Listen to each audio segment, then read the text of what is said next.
Baina zertarako elkartu gara? Kaixo Mundua lehiaketaren 6. edizioaren finalistak eta irabazleak ezagutzeko eta iragartzeko noski. Hemen publiko artean baditut jada ikasle batzuk. Kaixo, zer moduz? Bai, gaur goiz zernatu zara?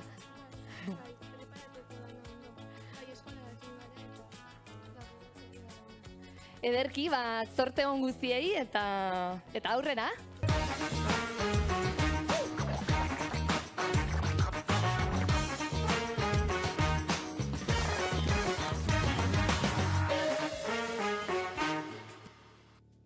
Orain bai, hasteko prest gaude, hastera goaz, ongi etorri guztioi, kaixomundua.eus lehiaketako sari banaketara. Iritsi da egun handia, zertaz gaur ezagutuko ditugu 2028ko kaixomundua.euseko webguneko irabazleak. Aurtengo edizioan ere asko izan zarete Kaixo Munduan parte hartu duzuenak. Asko ez, izugarri pila, guztira Euskal Herri osoko 78 ikastetxetako 1.600 gazte. 587 lantalde osatu dituzue. Eta inoiz baino webgune gehiago aurkeztu dituzue lehiaketara. 273 guztira. Ez da makala? Webguneak sortzen ikasi duzue, teknologiaren ezagutza eta gaitasun digitalak eskuratu dituzue, finean lan asko egin duzue, urte honetan zehar, eta gaur lan horren guztiaren saria jasoko duzue beraz, zorionak guztioi. Ezertan hasi aitzinetik, eskerrak eman nahi dizkiegu proiektuan bidelagun ditugun erakundei. Eskerrik asko Euskaltel Fundazioa proiektua babesteagatik, eta eskerrak ere Dina Hostin, Lametza, Eusko Jaurlaritzako hizkuntza politikarako sailburuordetza, eta Gipuzkoako Foru Aldundiari proiektuan laguntzeagatik. EITB-ri ere eskertu nahi diogu, zuzeneko emanaldia Bilboko egoitzatik egiten ari baikara. Dakizuen bezala, .eus da Kaixo Mundua lehiaketaren sortzailea. Ola Atzarbelaitz da lehendakaria eta gaurkoan hemen da gurekin Bilbon. Beraz, hurbildu ona, favorez, Olatz? Lehiaketaren 6. edizioa da honako hau eta aurten ere parte hartzea asko hasi da. Urtero ikastetxe zein ikasle kopuruak gora egin du. Zein da honen gakoa? 6 edizio eta 1.600 ikasleren langa gaindituta. Erran dezakegu Kaixo Mundua hezkuntza komunitatean errotzen hasia den proiektua dela? Bai, nik dudai gabe esango nuke, baietz, errotzen hasia den proiektua dela. Izan ere, aipatu duzu 78 ikastetxe, 1.600 ikasle, baina azpimarratu behar da gainera fideltasuna, ezta? Behin parte hartzen dunak Kaixo Munduan proiektuan errepikatu egiten du, ez? Benetan, merezidun zerbait da. Izan ere, ez da ongi pasatzeko tartea soilik, ez? Badator beste helburu batzuekin, ez? Hemen aurrean dituen gaztetxo haue guztiak, natibo digitalak dira edo, ez? Testuinguru digitalarekin oso harreman estua daukate, ez? Baina gaztetxo hauek, erabiltzaile trebeak dira eta gu baino askozaz trebeagoak, hortan dudaik ez dago, baina askotan ez daukate gaitasunik teknologia hori garatzeko, ez? Eta Kaixo ematen diena da, pixka bat, ikaskuntza bat, ez? Teknologia hori garatu ahal izateko, ez? Eta mundu digitalean ahalduntzeko eta ekarpenak egiteko, ez? Eta hori azken finean, izango da, etorkizunean, mundu digital hobe bat eukitzeko oinarria, izan ere, hori da .eusen helburuetako bat, eta gazte hauek, teknologia hauetan ahaldutzen baditugu, askozaz anitzagoa izango da teknologia hauek sortzen eta pentsatzen daukagun gizartea, eta ondorioz, mundu hori ere hobea izango da, ez? Baita, baliatu Dena nahi... positiboa, Dena positiboa, erabat, hori da, ez? Eta justu bukatzeko, ez? Baliatu nahiko nuke momentu hau esateko, hori ez dela hildo horretan Puntueusek daukan proiektu bakarra, ez? Izan ere, Puntueusek EHUko informatika fakultatearekin, ez? Badauka beste proiektu bat, Gladys saria izenekoa, ez? Eta hildo berean doa, ez? Proiektu honek balioan jartzen du emakumeok esparru digitalari egiten diogun ekarpena, ez? Eta baita ere erreferenteak sortzen ditu, ez? Emakume gazteak, omendu sortan dauden emakume gazteak, ez? Eta hemen aurrean ditudan hauek guztiak, etorkizunean hildo horretara etor daitezen bidea jartzen du, ez? Pues, mil esker, Olatz, oso ongi erranduzu, Gladys saria aipatu duzu ere, eta gaurkoan Bilbon egoteko aukerarik izan ez duen arren, Lorea Argarate Gladys sariaren 4. edizioaren irabazlea aurkeztu nahi dizuegu. Bera, Berlinen bizi den bilbotarra da, eta zeba ez, kooperatibako kidea, musikaria. Ezagutu dezagun Lorea, eta bera, zaintzina bideoa.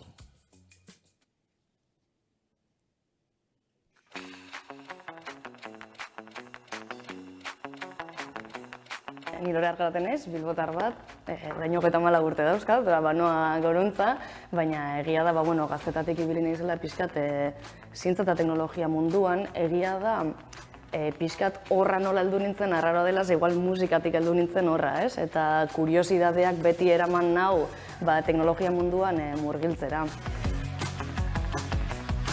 Fisika asko gustatzen zitzaidan, orduan fisika munduan ibili naiz, baita ere ingenieritzan, zor azkenean dana jaisten duzu zerbait praktikora, ez dela azkenean nik behar nuen zerbait. Eta gero egia da, ere asko mugitu nagoen zerbait izan dela beldurra. Eta gaur egun teknologia oso azkar doa, orduan momentu baten ere bai, hasi nintzen datuen munduan murgiltzen, beldur pitxin bat ematen zidalako, ez? Algoritmoak orain ja igual oso ezagunak dira guretzat, baina bere egunean ere pixkat beldurrak motibatuta horra joan nintzen, eta gaur egun hor jarraitzen dut. Datuetatik adimen artifizialera salto egin ezer eta hor pixkat katxarreatzen. Datuak ikusi egin behar dira, datuak eskatu egin behar dira, interpretatu egin behar dira, eta gero historia bat sortu behar duzu datu horien inguruan. Hor kasi ikaslea, egitaslea zara, ez dakit nola esan imaginazio pilo bat behar duzu, ze datuak azkenan interpretatu egin behar dituzu, produktua edo dena delako alantzazo dena ondo ulertu behar duzu, norentzat den ere bai ulertu behar duzu. Orduan nik uste dut hor, programatzailea da azken gauza, azken tontorra ikutzen duzunean, baina horra heldu arte egin behar diren pilo bat errole eta oso ez daukate, kasi ordenagailu ez daukazu zertan ikutu behar. Ikasketa guzti hau bukatu nituenean, egon nintzen unibertsitatean, Deustu Unibertsitatean 3-4 urtez proiektuetan lanean. Eta proiektu horiek bukatu zirenean, pixkat horre heldu zitzaidan duda, zer egin, arlo akademikoan jarraitu gauza gehiago sortzen, edo pixkat nire gauzak ere bai asmatzen hasi. Eta horre eta zeba ez kooperatiba neukan oso gertu, lagun batzuk sortutakoa, eta hezkuntza munduan egoten ziren ere bai proiektu nahiko disruptiboak sortzen, pixkat hor zirikatzen. Eta nik buruan beti neukan, teknologiarekin ere zirikatu egin behar dugu, nola sartu dezaket hau hezkuntza proiektuetan. Momentu honetan Berlinen nago, egia da Bilboren antzekotasun batzuk dauzkala, baina abiadura handiagoan doaz, eta oraintxe bertan Europan startup gehien sortzen ari den hiria da. Eta bertan egotak ematen dit pixka, abiadura hori edo teknologiak noruntza doazen ikuste hori, ez? Ekintzaile izatea oso neketsua da, hori ez dut gezurrik esango. Bestalde batetik oso emozionantea da, ze egunero gauza berriak ikasten zaude, egunero pertsona berriak ezagutzen dituzu, pertsona berri horiekin sortzea ere niretzat placer bat egia da, momentu baten ego individualetik igual ego kolektibo batera pasatu behar zarela, ez? Eta hori lortzen duzu momentuan ikusten dut prozesuaz disfrutatu dezakezula. Bere egunen ikerketa batzuk egin genituen, tokatu zitzaidan pixkat hor egotea, eta niretzat datu oso beldurgarriak ezagutu genituen, 11 urterekin adibidez nola neska gazteak jaltzen diren beraien autoestima jeisten, beraien burua ez dute sinesten kapazak egiteko zientziaz teknologiarekin harremandutako ezer, edo arlo teknikoa daukan ezer. Eta bitu jartzen zaizkit, puntan, ezin nuen ulertu hori, zergatik hori gertatu zitekeen. Eta ikertzen hasten zara patroiak ikusten, hasten zara ikusten hori ez dela kasualitatea, dana dagoela mekanizatua hori gertatzeko, ez? Eta horrein izan zen, gazteetan jartzen dugun bezala fokua, umeetan eta nesketan ere bai jarri behar dugu, ez? Gainera nik uste dut, ezin dezakegula eduki mundu bat non soluzioetan ez duten parte hartu neskek, ez? Beste perspektiba bat ematen zu, beste ikuspuntu bat. Eta gero niretzat, batzutan pena asko ematen zidan, zaten nuen, arlo teknikoak ez da programatzea, esan dut, gauza teknikoak daude non nahi. Nik uste dut eragina handia daukala, emakumeak arlo teknologikoaren munduan murgilduta egoteak, ze soluzio horiek emakumeen ikuspuntua behar dute.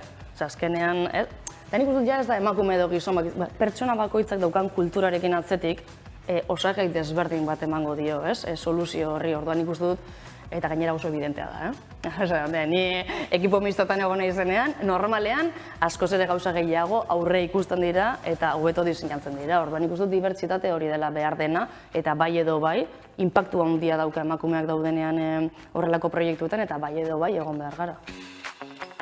Etorkizunera begira non ikusten buruan, beti eduki dut amets bat hor, dela musika instrumentuak sortzearena, ez? Eta, egin ditut nire gauzatxoak, baina hori hor daukat, hori nire bide bat izan behar da, baina gero paraleloki egia da niretzat oso garrantzitsua dela hezkuntzan ere inpaktua sortzea, ez? Eragitea, teknologia fin on baterako erabili behar dugula, teknologia ez dela neutroa, eta orduan horrek batzutan txapa horiek sartzea asko gustatzen zait, eta niretzat hor dago benetako inpaktua, eta gustatuko litzateke hemen Euskal Herrian guk ere bai horrelako ezagutza ukitzea eta gazteek ere bai erabakitzeko jakintza hori izatea. Orduan niretzat hori ahalbidetzea, niretzat ametsetako lana. Eskerrik asko. Brutal, eskerrik asko. Ez nuen espero Gladisaria irabaztea. Bat ere. Bere egunen aurkezten nintzen, esan behar dut. Horrein dela urte asko, baina ez eta, oso pozik egia esan. Hombre, erroko monozimentu txiki bat superatzen du, azkenean nieke beti, por amor al arte esaten dena, saltza askotan egon naiz, bastakit gaztean saiatzen naiz musikaren bidez, ere bai, teknologian berrikuntzak eitzak, eta beti txapa horiek sartzen, zirimiri efektu hori, orduan, batean ikustea, errekonozimendu puntu hau, oso pozik.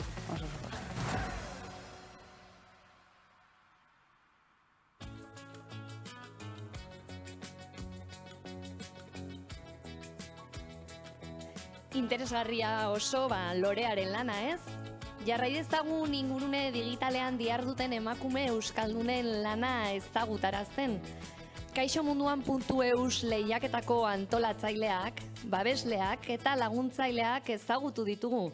Baina dozen lehiaketetan zeregin garrantzitsua eta unitzetan pisutsua dutenak ere ezagutzea falta zaigu.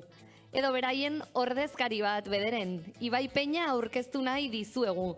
Zibersegurtasun ikertzailea teknikan, aurten lehen aldiz, kaixomundua.eus lehiaketan, epaimaikide lanetan aritu da, ikasleen gaitasun digitalak baloratzen. Kaixo Ibai, zer moduz? Kaixo egunon, oso ondo. Nolakoak izan dira edizio honetan jasotako webguneak? Orokorrean, aipatu behar da oso lan anitzak izan diala, gai eta mota askotakoak, eta baita ere kalitatea altukoak, hori ikusi dugu epaimaian. Osa, nabarmentzeko hori, kalitate handiko lanak izan direla? Bai, benetan pentsatzea ikasleak diala webgune hauen egileak maila oso altua erakusten du bai. Zoragarri, mila eskeri bai, ez zaitez mugitu, lehen saria zure eskutik jasoko dituztelako ikaslek, ez da? Ados? Orain bai, ekin diezaiogun sari banaketari, DBH lehenbiziko eta bigarren kategoriarekin hasiko gara. 2 finalista daude kategoria honetan, eta biak ikastetxe berekoak dira. Euren proiektuak azaltzeko bideoak grabatu dituzte ikasleek, eta ezagutuko ditugu protagonistak.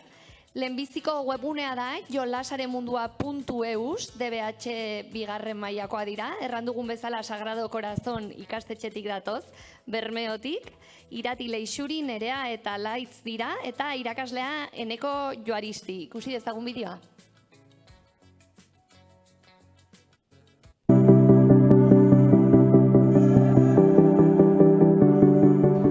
Nerea, Leixuri, Alaitz eta Irati gara. Eta gu jolasei buruzko webgunea egin dugu, jolasarenmundua.eus deitzen dana. Webgune honetan hainbat jolas aurkitzen dezakezu, mailokoak, kostailoak eta bar. Jolasaren mundua jolasei buruzko webgune bat da. Jolasei buruz egin dugu uste dugulako modu atsegin bat dela webgune bat sortzeko, eta gainera talde gehienek arropei buruz egin duten modu ezberdin eta interesgarri bat iruditu zaigu. Kaixo munduan tutorialak ikusten egon ginen eta tutorialak ikusi ondoren gure gaiari buruzko informazioa eta produktuak bilatzen ibili ginen. Orduan lana banatu genuen eta lanean hasi ginen. Bakoitzak egin behar zuena amaitzen zuenean taldekidei erakusten zion. Horrela egin dugu denbora guztian. Webguneak egiten, taldean lan egiten ikasi dugu eta konturatu gara webguneen atzean lan asko dagoela. Talde lana oso ona izan da, denon artean ondo konpondu gara, eta danok egin dugu lan.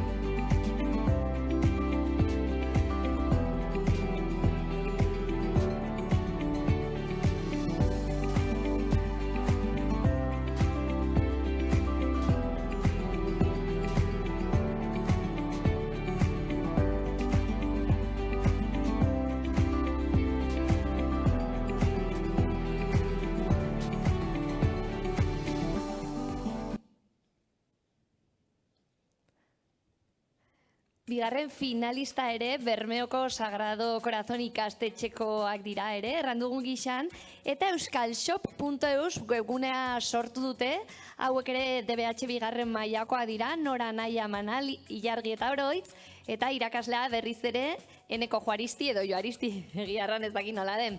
Aintzina bideoa.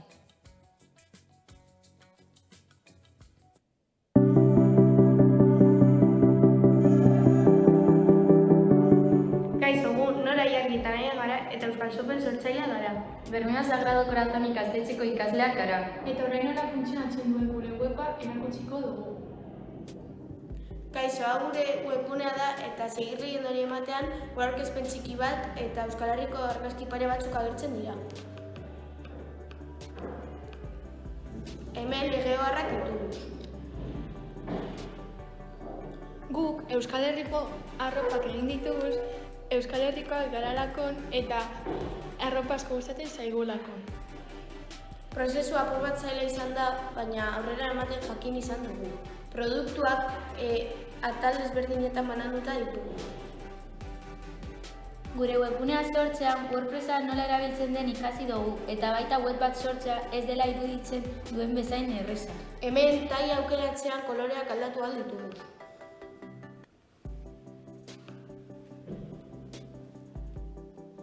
Gure talde lana bikaina izan da oso lagunak garalakon, eta oso ondo konpondu gara. Hemen tote boxak ditugu eta batzuk beherapenekin. Botila zuri batzuk hartu dituguz eta argazkiak photoshoparekin jarri ditugu. Eta azkenik hemen osagarriak, zorroak eta belarrikoak. Eta izan da dena, eskerrik asko. Bueno, hemen daukat alboan Ibai, sari askoan duela, biak interesgarriak eta biak ikastola berekoak ere, ez da erreza izango ikus dezagun norain, zeuetako norden irabazlea, eta saria Bermeoko Sagrado Corazon ikastetxeko euskalshop.eus webuneak jasoko du. Zorionak Nora, Naia, Manal, Ilargi eta Oroitz. Eta zorionak zuri ere Eneko irakaslea bidelagun izateagatik. Epaimaiak ikasleek sortutako edukia azpimarratu du, ikusten zaituzu gainera oso korporatiboak. Webguneko produktuak eta honen diseinuak zerotik sortu dituzue. Proiektua sakonean ezagutu nahi dugu, euskal kultura oinarri duen produktua saltzeko denda da euskalshop.eus. Zergatik erabaki duzue online denda bat sortzea? Ze erropak asko gustatzen dazkuz eta Euskal Herriko ugari zelez, Euskal Herri zenez relazionatuta inuz. Ederki. Eta nolakoa izan da ikasketa prozesua? Hasieran apurtzu bat zaila egin dazkun. Baina kaixo munduaren bideotutorialakaz eta enekoren laguntzigaz erreza egin dazku. Ederki. Nahi duzu zerbait aipatu, eneko? Ez, nire aldetik hori oso pozik, lehenengo urtea da kaixomundua.eus proiektuan parte hartzen dugula, eta ez nekien zelako azkanean posagaz eta hartuko ben lan hau, eta ikusi dut oso gustoko eduki dabiela, aldetenak egin dutela lan oso ona, ikusi dan bezala gure ikastetxeko bitaldek lortu dute pasea, eta hortik aldetik oso pozik, eta urrengo urtean jarraituko dugu, pontuatuko gara, eta dena emoteko prest. Ez da azkena izango beraz. Ez da azkena izango. Mil esker, zorionak, Bermeoko Sagrado Corazon ikastetxeko gainontzeko ikaslei. Epaimaia bat etorri da, horren gazteak izateko oso lan ona egin duzuela. Eta, segi horrela, eneko ez dakit azken galdera bitalde finalistak eta biak zure ikasleak pozik egoteko emaitza, ez? Eta ziortzari gutxago dedike. Heidi, Clara eta Nahian partez. Ederki, begira, aipamen eta guzti. Mil esker. Oso ongi, DBH-ko lehenbiziko, esertzen azarete bai, DBH-ko lehenbiziko eta bigarren kategoriatik, DBH hirugarren eta laugarren kategoriara eginen dugu jauzi. Kategoria honetan, epaimaiak 4 finalista izendatu ditu, 4 ikastetxe desberdinetakoak kasu hontan. Lehenbizikoa da, tandanakuizanluislasalle.eus. DBH 4tik heldu dira, Donostiatik, taldekideak dira Noa eta Ane eta irakaslea Iban. Aintzinea bideoa.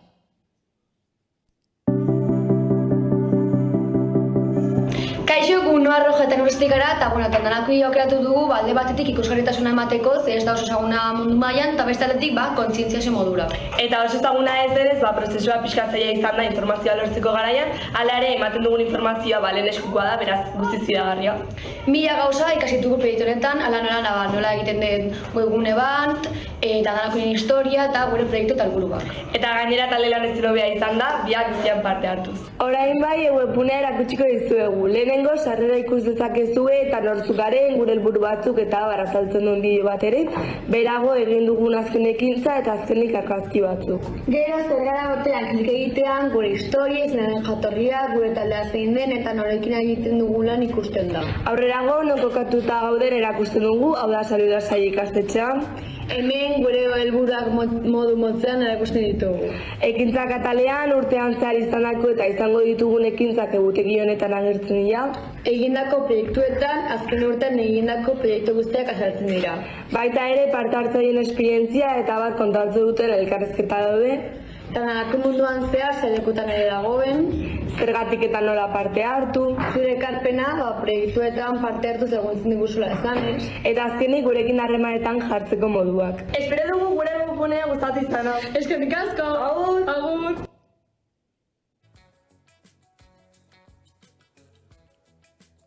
Osongi, DBH 3 kategoriako bigarren finalista da guztiontzat.eus webgunea. Ure Zeiza irakaslearen laguntzarekin garatu dute proiektua, Aimar Antonio, Kane Cerezok, Irene Gerrak, Marta Zidek, Itxaso Kamerok eta Imanol Ventureirak. Aurrera bideoa.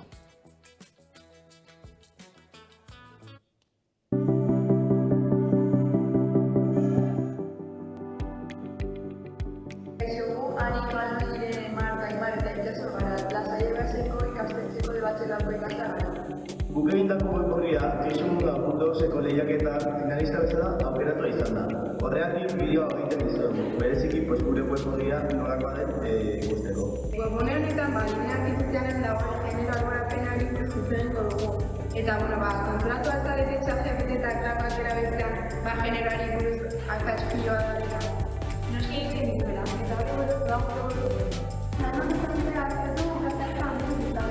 Lehenen ideia kontuan hartu ditugu. Ez da lan egartza izan, batzuetan zailtasunak izan ditugu, hori konpontzeko debate txikien sortu dira. Baina bestela oso ondo moldatu gara talde bezala eta lan polita bera dela uste dugu.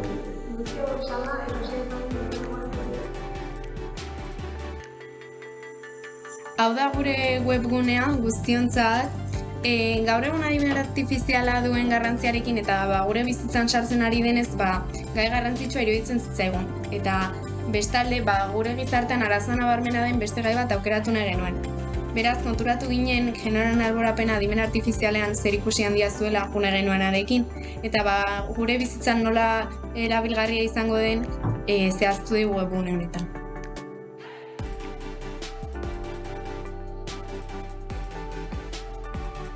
Eta gogoratu, kritikotasunez jokatu eta ez zaitez konformatu adimen artifizialak esaten dizun lehenengo gauzarekin.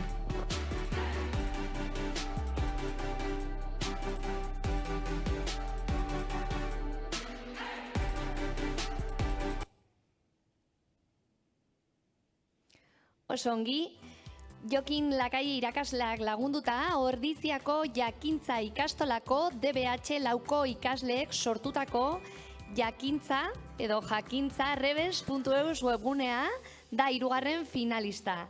Ezagutu dezagun euren proiektua.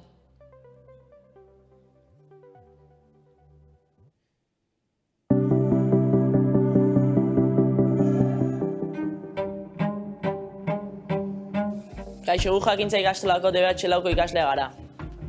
Azkeneko hiruileko hontan digitalizazioko klaseetan 3-6 taldetan hainbat aldean ditugu. Gure proiektuk jakintzarrel.eus izena da eta kaixomundua.eus lehiaketan parte hartu dugu. Garapen jasangarriko 17 helburuetatik 6 aukeratu ditugu. Gizartearen ezberdintasunak azaleratzeko.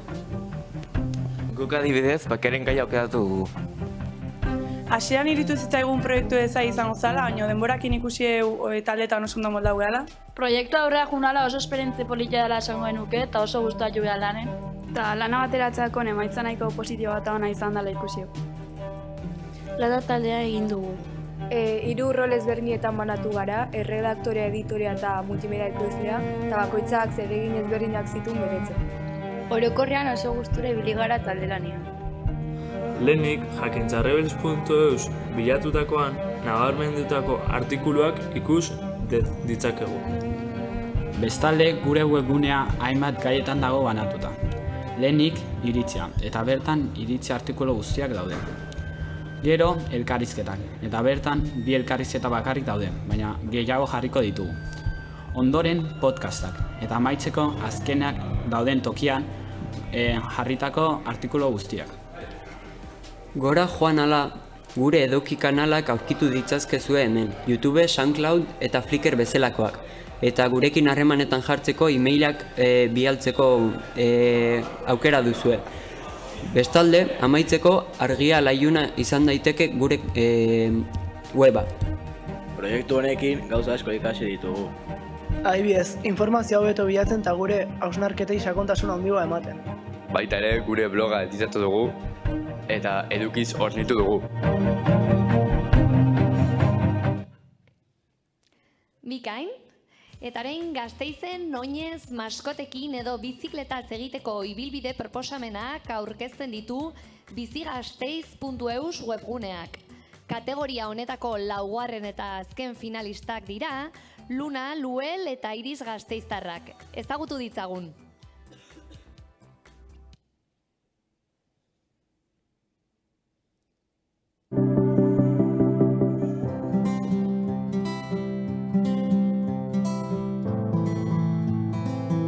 Kaixo guztioi, Luna, Iris eta Luel gara, Lanko ABH-ko, Logarren DBH-ko ikasleak, eta gaur gure proiektua Bizi Gasteiz aurkeztuko dizuegu. Guazen, begiratzen. Aldenetan ikusi alduzue sarrera.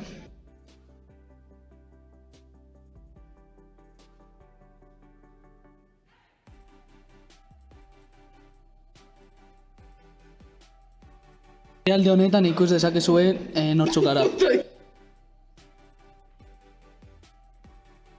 Alde honetan ikusi duzue indako ibilbideak, adibidez maskotazkoak, bizikletazkoak eta abar.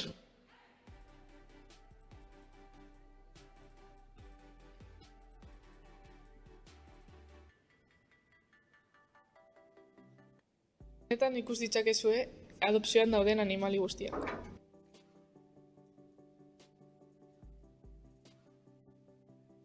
Honetan ikus dezakezue gaiztezko eguraldia.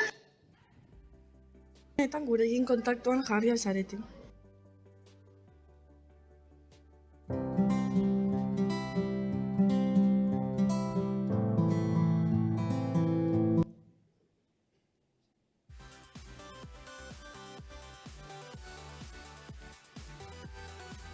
Nerea Enbeita Euskaltel Fundazioko zuzendariak emango die talde irabazleari saria. Hurbildu ona, favorez, Nerea?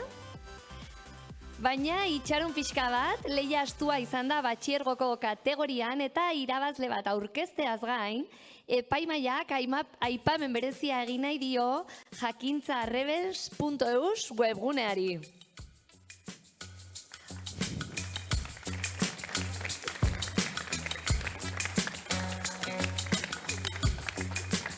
Bueno, gurekin ditugu Jakintza ikastolako ikasleak eta epaimaiaren aipamen bereziaren saria jasotzeko. Jokin Lakaie irakaslea ere haien ondoan dago. Estiloarekin mundu aldatzeko historia kontatzen dituen hedabide gisa aurkezten duzue Jakintza Rebels proiektua. Jakintza ikastolakoak zarete, Jakintza proiektua, zeini bururatu zitzaion itziokoa?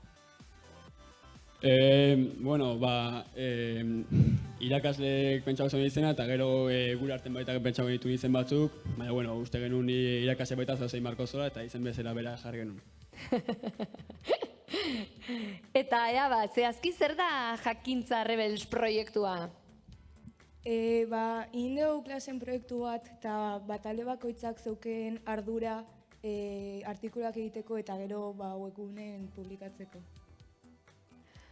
Oso ongi, epaimaiak bereziki webgunearen itxura eta erakargarritasuna nabarmendu ditu. Eduki pilo bat ere dauka webguneak, zorionak egindako lanagatik. Aurrera begira webgunearekin lanean jarraitzeko asmoa duzue? Bai, oso gustora onga. Jokin, zupozik ez da ere, ez? Egi esan, berandu hasi ginen, urtarrilan hasi ginen proiektuarekin, eta gendun uste olako arrakastaukiko zunik. Baina, taldea oso jatorra da, eta oso jende atsegine dauket, kelan, eta giro honean beti gauzako beto ateratzen dira, oso gustora. Lehenbiziko aldia da kaixo munduan parte hartzen duzuena, nolakoa izan da esperientzia? Oso ondo, egi esan. Gaiarekin bete-betean uztartzen zen tresna bat zala iruditu zitzaigun, eta hola, lanak banatu ditugu denon artean, lan ondo indue, eta ber jarretzen dugun honekin urrengo urtetan ere. Ederki, primeran, esker mila guztioi. Hartu zuen lekua, favorez? Eta denak eseri arte pixko bat itxoinen dugu.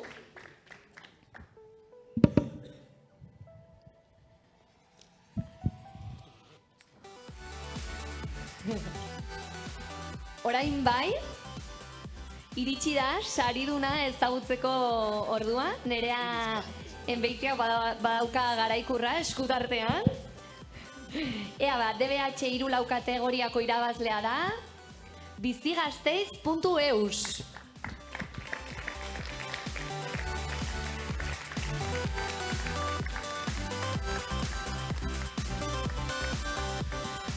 Proiektu integrala garatu duzue eta azken xehetasuna ere landu duzue. Berariazko eduki haunitz sortu duzue. Erranaldi batean ongi amaitutako webgunea dela iritzi diote epaimaikidek. Zorionak beraz, Luna, Luel eta Iris, zuena da hitza. Erabat gustora geratu zarete egindako lanarekin edo oraindik ere webgunera sartzen zaretenean zer edo zer aldatu edo moldatzeko ikusten duzue? Oroar, asko gustatu zaigu emaitza, baina gustatuko litzaiguke ibilbide gehiago jartzea. Alazne, zu IES lakoa BH-iko irakaslea zara, baina lehenagotik ezagutzen zintugun. Duela 2 urtere partu hartu zenuen Kaixo Mundua eta edizio hartan ere irabazi zenuen. Konta iguzu, zein den gakoa? Bada formula sekreturik edo zuk baote duzu?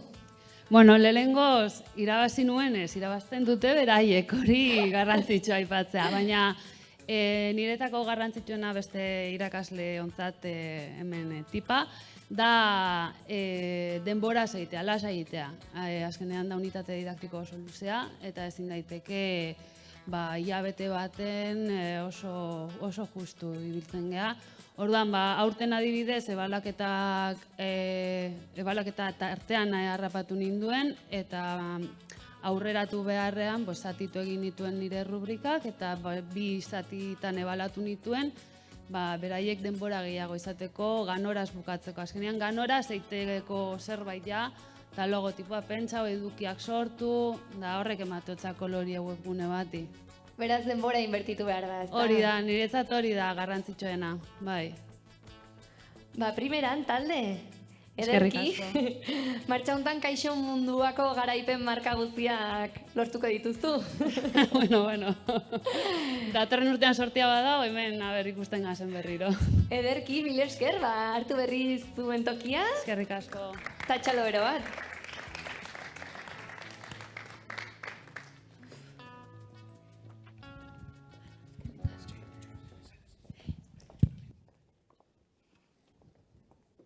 Teknologikoan 136 baino ez dira emakumeak. Hoietako bat zara, ezagutzen duzu norbait?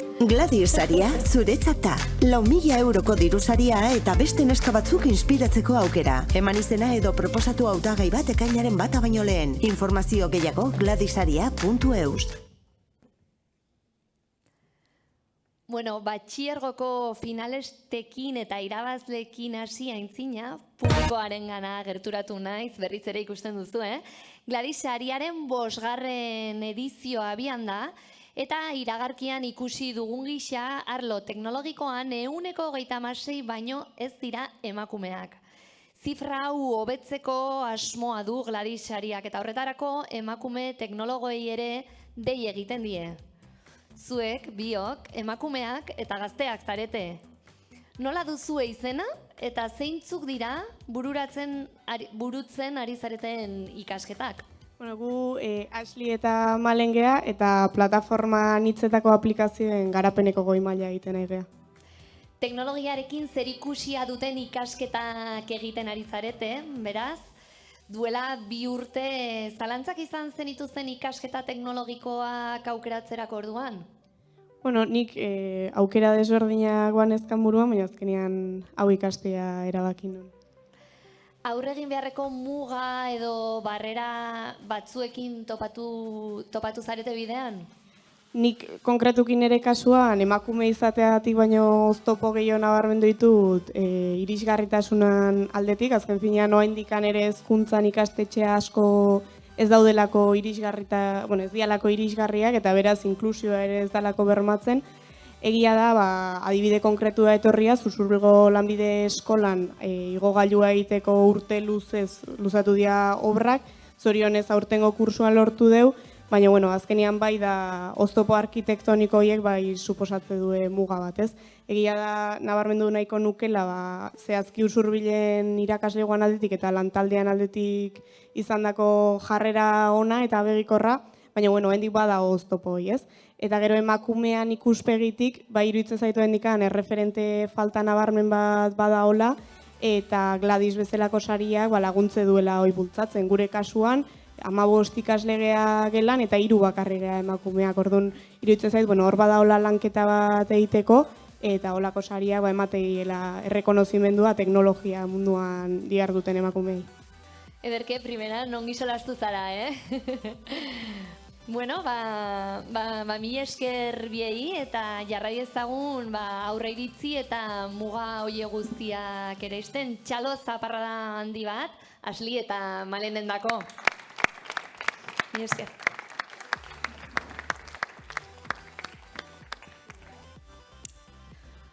Orain bai, ekin diezaiogun batxiergoko kategoriari, 3 finalista nahikoa ez, eta 4 aukeratu dituzte epaimaikideek. Guazen bada, denak ezagutzera.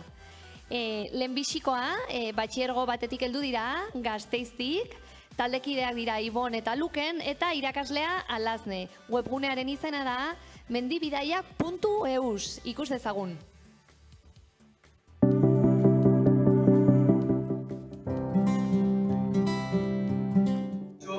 Gu Luken eta Ibon gara, Lako APH-iko lehenengo batxiergoko ikasleak gara eta mendibidaiaren sortzaileak gara. Bueno, eta orain webgunea ikusiko dugu. Hasteko gure webguneko sarrera daukagu, hainbat daturekin, Euskal Herriko probintzia denetan eta Pirineoak ere sartu ditugu.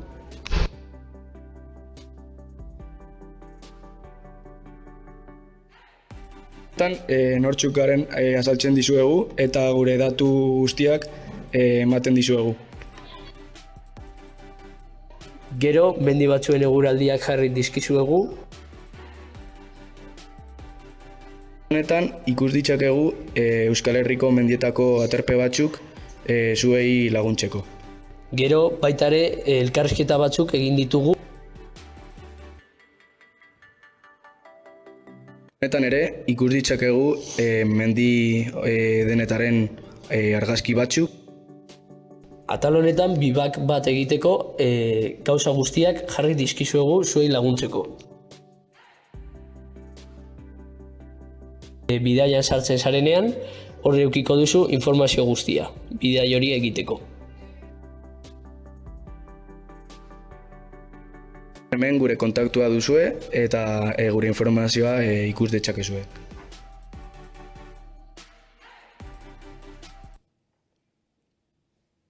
Osongi, Dantziru.eus webgunea da, 2. finalista, Nafarroatik heldu dira, Lekarozetik, Olaia, Eider Elaia eta June dira.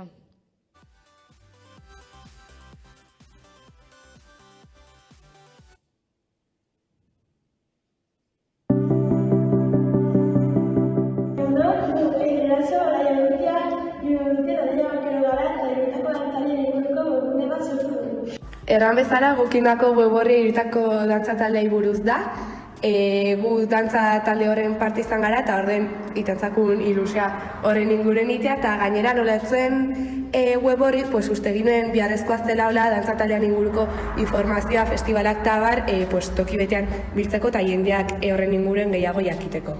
Prozesuaren inguruan, hilabete bat eman dugu webgune hau sortzen eta prozesu konplexu bat dela uste dugu, alde batetik hasieran plantillen inguruan arazo batzuk izan genuelako ez eta gero gainera ere bai galeriakin ere bertze arazo pare bat izan genuen, baina webgunea inez gauz pare bat ikasitugu. Alde batetik arazo guztiei lortzen zaiela azkenean irten bidea. Zerran bezala plantillakin eta galeriakin arazo pare bat izan genituen, baina azkenean lortu ginoen hauei soluzioa ematea eta azkenean nahiko ongilatu direla uste dugu. Eta bertzaldera ikasi dugu webguneak dela prozesu bat arrastaia, eta hori hemendik aitzen webgune batean sartzen garen aldiro behituko gara zelana dauden horre gibelian. Esperientziari dago kionez arrason izen da, elkarren hartzen arrason gira ematen da ulertzen garelakoz. Gainera norbaitean laguntza behar izatekotan elkarri laguntzen ginen, eta lan guztia banatzen ginuenez, ezinezkoa izango zen lan guztia bakarrik itia.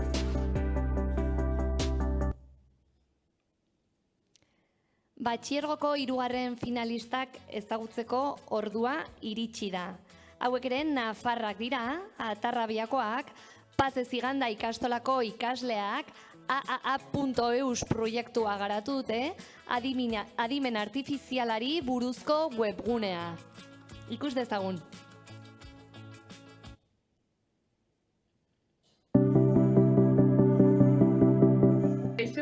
Gu erresistentze taldea gara eta adimen artifiziala aurkibidea garatu dugu. Gure webguneari dagokionez, adimen artifizialaren ingurukoa da. Izan ere, gaur egun pilpilean dagoen gaia da. Hori dela eta horren inguruko interesa piztu zitzaigun eta informazio bilaketa prozesu bat aurrera eraman genuen. Helburua, adimen artifizialaren erabilgarritasuna aditzera ematea zen. Prozesuari begira, lehenik eta behin, adimen artifiziala zertan datzan ikertu genuen. Behin hori eginda, hainbat notatako adimen artifizialen bilaketa egin genuen. soilik erabilgarritasun handienekoak aukeratuz. Bestalde, WordPressek eskaintzen dituen tresnak baliatuz eta diseinua pentsatuta AAA.eus webgunearen sortzeko prozesua abartzen jarri genuen. Bestetik, proiektu honek zenbait irakaspen eman dizkigu. Alde batetik, webgune bat sortzeko oinarrizko baimenak eta lizentziak besteak beste domeinua zer den. Beste alde batetik, WordPressen tresna guztien funtzionamenduari buruz ikasi dugu, pluginak, orrialdeak, bidalketen arteko desberdintasunak eta bar.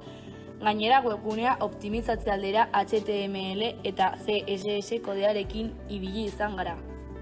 Talde lanari erreparatuz, zeregin guztiak kontuan hartuz, hauek gure artean banatu genituen eta bakoitzak zeregin zehatz bat zuen egunero. Halaber, gure arteko giro ona dela eta arazoak sortatzen zirenean guztion artean konpontzen saiatzen ginen. Horrela, gure webgunea bukatu genuen.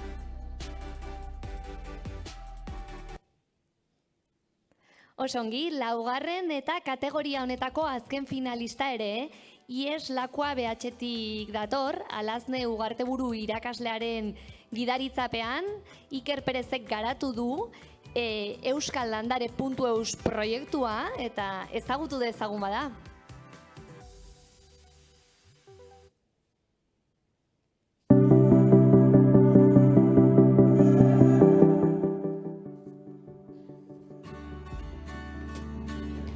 Kaixo, Iker Perez naiz, Lako BH-iko lehenengo batxilergoko ikaslea eta hau da nire webgunea, espero dut zuen gustatu izatea. Hasteko, hau da nire webgunearen etxea.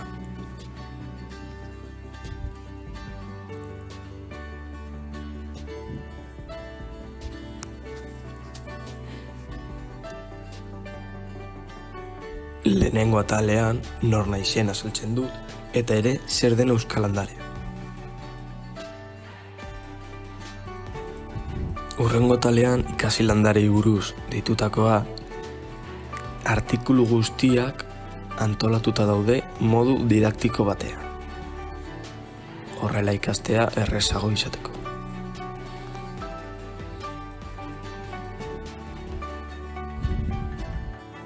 Hurrengo atala ekintzak dira. Beste fundazioak antolatutako ekintzak txertatzen ditut jende gehiagori ailegatzeko. Ere elkarrizketa atala dago, non adituak elkarrizketatzen ditut eta bertan txertatzen ditut elkarrizketak. Eta azkenik, atal garrantzitsuena mundua oxigenatu da, non doaintzak egin aldira hainbat fundazioetara.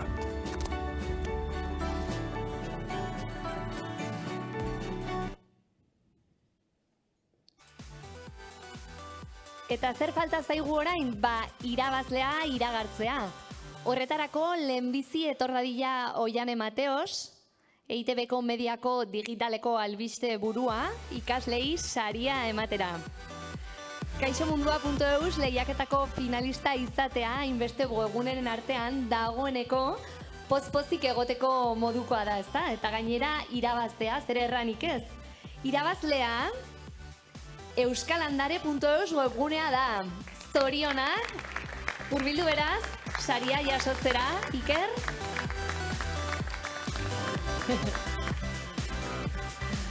Bueno, Iker, webgunean adierazten duzun gixan, Euskal Landare txikitako zure amets bat da, emaiguzu proiektuaren berri. Txikitatik betidanik egon naiz nire aitona amonekin baratxean, laguntzen eta hori. Eta gaur daude haiek ere herrixean, daude landatzen. Ni gaur etorri naiz saria hartzera eta hurrengo asteburuan joango naiz berriro haiekin. Saria konpartituko duzu ere haiekin, ez? Azkenan aitona amonek utzitako errori, ez? Importantea da lanontarako. Primeran, eta aurrera begira webgunean lanean jarraitzeko asmo duzu, Iker? Lizentzia urte batekoa da, eta ez dut berritzeko asmorik, baina bai egongo naiz eguneratzen webgunea lizentzia maitorte. Primeran, mila esker. Mila esker, eta zorionak berriz ere, Alazne, irakasleak bide honetan ere laguntzagatik. Ziur gaude pozik eta harro egongo zarela ikaslek egindako lanaz eta lortutako emaitzaz. Noski. Aurpeixa galanta daukot gainera. Posposi nago, oso posi bai. Eta gainera beraiepe bai ikusten da prozedura guztian nolako hobekuntza egiten deben. Hasten diz esaten ezin dut, ez dakit, ezin dut, hauze da, ezin dugu zait bat egin. Eta benga saiatu, bideoak ikusi, begiratu nola egiten den, eta gutxinak hasten di ikusten emaitza hobetzen di joala, eta lagunei eta etxean erakusten, eta azkenean oraino etzen dira, eta posposi dare danak. Aurpegi oso alaiak ikusten ditut. Ederki, oso ongi bilesker, eta batxirgoarekin amaituta lanbide heziketako finalistak eta irabazleak ezagutzea besterik ez zaigu falta. Kategoria honetan 2 finalista ditugu eta ezagutu ditzagun bada. Lehenbizikoa da aztarnak.eus, Usurbilgo lanbide eskolatik heldu dira, Asli, Argeniz eta Malen, irakaslea Aitzol.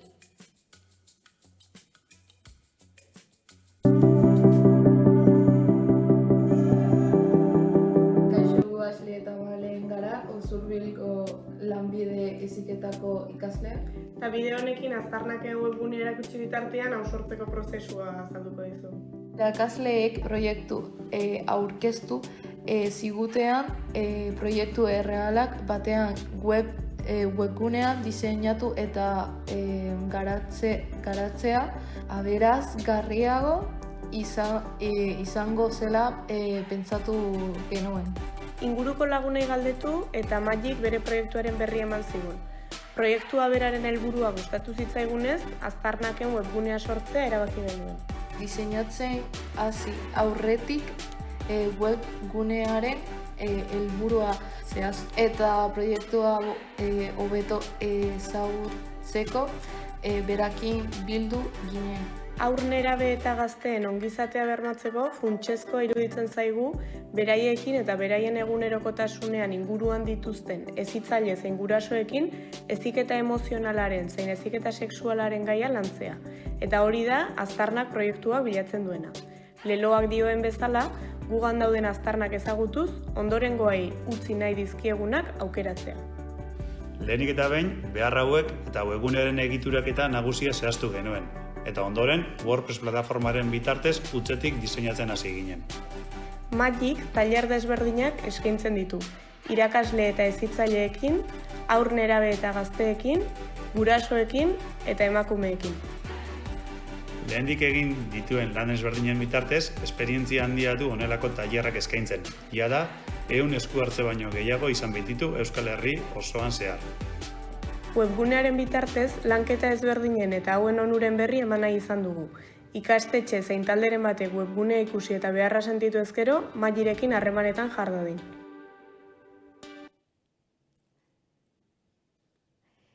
Ekinberri.eus da 2. finalista eta Mondragon Goi Eskola Politeknikoko ikasleek sortu dute webgunea. Oian, Aimar eta Maiderrek. Irakaslea gaizka dugu, ikusiko dugu bideoa.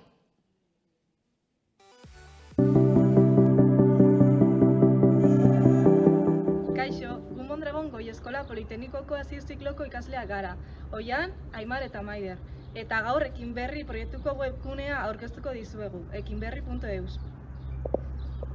Ekinberri ekimen solidario eta jasangarria da, gure ingurumenarekiko eta gizartearekiko konpromisoaren isla.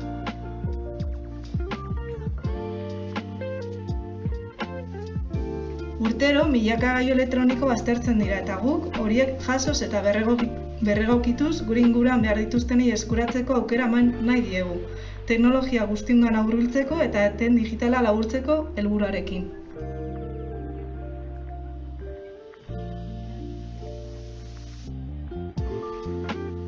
Hiru jarduera nagusi betetzen ditugu: ekipoen dohaintza, ekipoen berreskurapena eta elkarlana.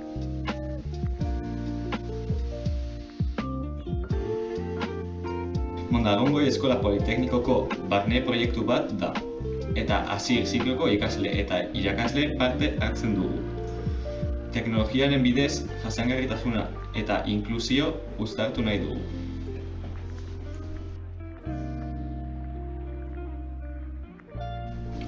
proiektu honekin benetako erronka baiti horre egitea bizi izan dugu.